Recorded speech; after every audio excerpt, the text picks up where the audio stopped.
Мощен взрив изравни с земята масивна сграда в Пловдив в късния следобед. 17-етажната постройка беше взривена умишлено, тъй като е необитаема и опасна за хората. Движението в района бе отцепено за часове, за да няма инциденти от летящи отломки. 17-етажната сграда на Рогошко шосе от години стърчи опасно на един от изходите на Пловдив. Сградата рухна днес малко след 15 часа, след като в основите й специализирана фирма заложи близо 300 кг взрив.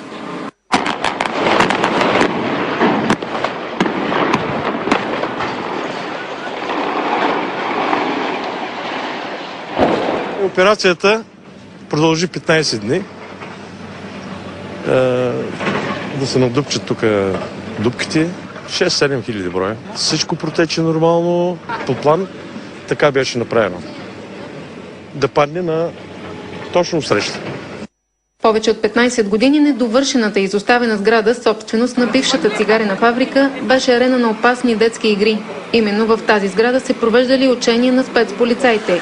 Взривяването събра много зрители. Сети как се разтреси земята. Беше хубава гледка от една страна, но от другата малко опасна. Тя трябваше според мен да се срути надолу, а тя тръгна настрани и да не е станало нещо. Тук сме отсреща, имам ателие, отворил съм прозорците, за да не стая пък билет, знам ли, прозорците не се щупят. Разчистването на терена ще трае няколко седмици. На мястото на съборената сграда новите собственици възнамеряват да построят завод за цигарени изделия. За BTV новините от Пловдив, Райна Зайкова.